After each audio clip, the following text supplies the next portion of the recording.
Hola a todos, bienvenidos a un nuevo video de este canal. Vamos a empezar con una serie de videos muy interesantes. Con estos videos vamos a tratar de tocar temas de ingeniería, temas un poquito complejos y bastante técnicos, pero los vamos a explicar de una manera muy sencilla para que todos podamos entender y podamos comprenderlos. Si tú eres una persona muy experimentada, con mucho bagaje, con mucho conocimiento, este video no es para ti. Hoy vamos a hablar de algo muy interesante. Vamos a hablar de los cartuchos de las tornamesas, sobre cómo funciona esto, cuál es la ciencia detrás de estos dispositivos. Como ustedes saben, a pesar que la estructura, las conexiones y todo eso es muy importante en un equipo, básicamente los detalles más finos y la calidad y gran parte, no todo, gran parte de la calidad del sonido nos lo va a dar el cartucho y la aguja.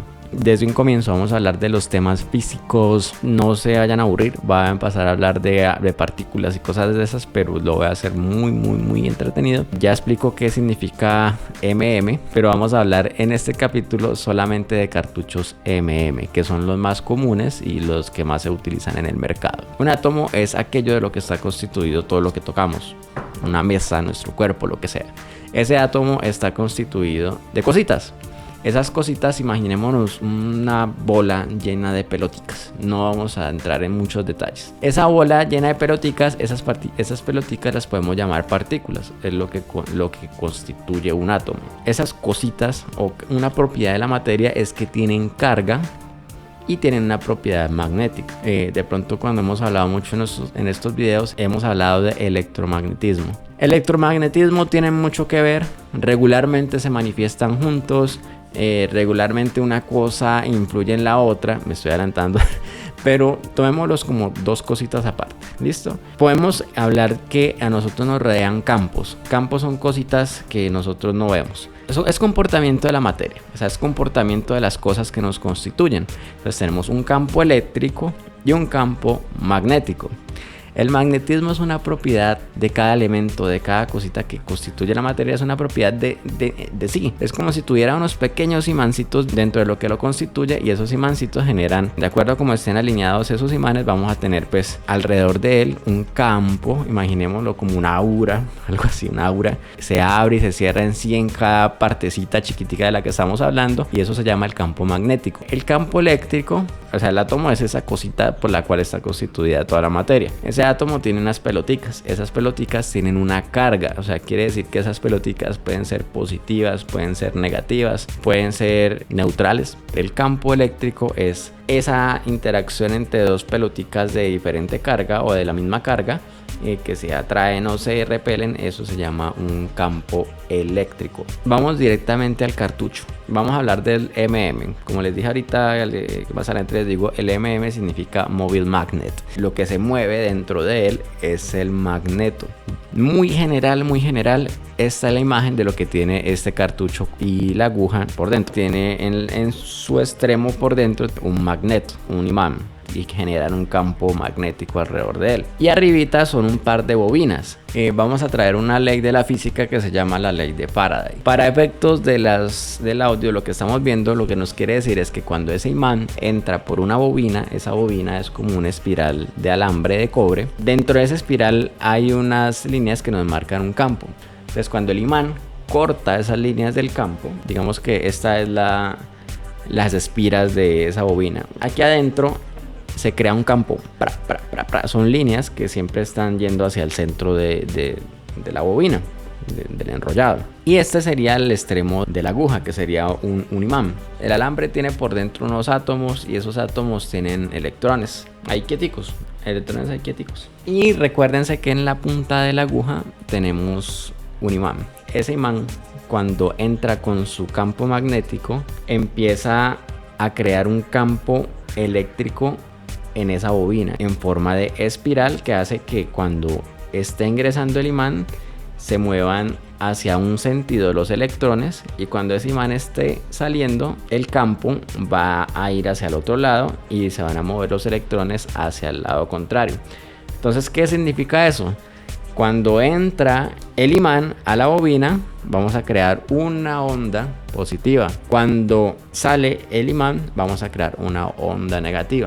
¿Esa onda negativa qué es? Por vainas de la física que no va a decir muy profundamente, se crea un voltaje. Se crea un voltaje en los dos cables de esta bobina. Ese voltaje nos va a decir, digamos, que el volumen, no es el término, no es volumen, pero digamos que la amplitud de esa señal, que se traduce después en volumen, en que ese pedacito va a sonar más duro. Entonces, allí ya empezamos a hablar de volúmenes.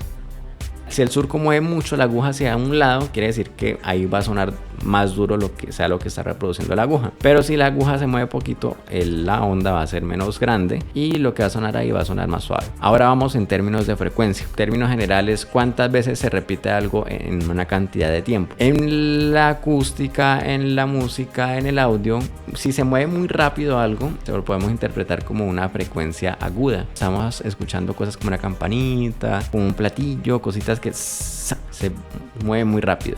Pero si la cosa se mueve muy lento, la onda se mueve muy lento, estamos hablando de los bajos. Eso mismo se aplica aquí para el tema de la aguja. Si este movimiento se hace muy despacio, quiere decir que esa onda se va a empezar a demorar a recorrer a lo largo del tiempo y vamos a estar haciendo bajos. Pero si la aguja se está moviendo muy rápido, quiere decir que estamos hablando muy agudo. Y entonces esa onda se va a mover así. Y quiere decir que ahí vamos a tener altas frecuencias. Ese es el principio. Obviamente son dos bobinas, una para cada canal. ¿Por qué? Estéreo, derecho, izquierdo, parlante derecho, parlante izquierdo, estéreo. La aguja va pegado a un palito, llamémoslo un palito. Ese palito se divide en otros dos palitos. Si la aguja se mueve hacia un lado o hacia el otro, los dos palitos subyacentes se van a mover. ¿Y cómo va a interactuar esto? Pues si la aguja se empieza a mover hacia un lado, va a haber un movimiento dentro de la bobina. Importante, la ley de Faraday, tema de física, solamente nos va a generar ese voltaje, esa señal, cuando el movimiento tiene este sentido, de afuera hacia adentro. Si la aguja se está moviendo de arriba para abajo, el campo magnético no va a cortar el campo que se crea dentro de la bobina en la manera en la que se produce el fenómeno físico. Volviendo a la analogía de la Y que conforma nuestro conjunto aguja y los imanes que están dentro de las bobinas, si yo muevo todo ese conjunto, va a estar moviendo las dos cosas a la vez. La suma o la manera en que matemáticamente se puede relacionar esto va a generar un solo movimiento, y eso es lo que va a detectar y va a reproducir la aguja. Podemos imaginarnos como tenemos un carro, un Warthog de Halo. Si ese carro está alando más hacia un lado, quiere decir que uno de los dos lados que está alando se va a mover más que el otro. Y el resultante va a ser que uno se mueve un poquito, el otro se mueve mucho. Se aportan un poquito, o sea, si este se mueve más a la derecha, aporta un poquitico al movimiento de la izquierda. Y bueno, finalmente lo que va a salir por esas dos bobinas es una señal de voltaje. Cuando tú miras las características de un cartucho, vas a ver que las características dicen, no, que tantos milivoltios de salida. Y bueno, muchachos, eso es, traté de hacerlo muy sencillo, muy entendible sobre cómo funciona esto. Si les gusta esta serie, pueden escribir acá en el chat sobre qué temas les gustaría que habláramos y cómo tratar de explicarlos de la manera más sencilla. No olviden suscribirse al canal, y adiós.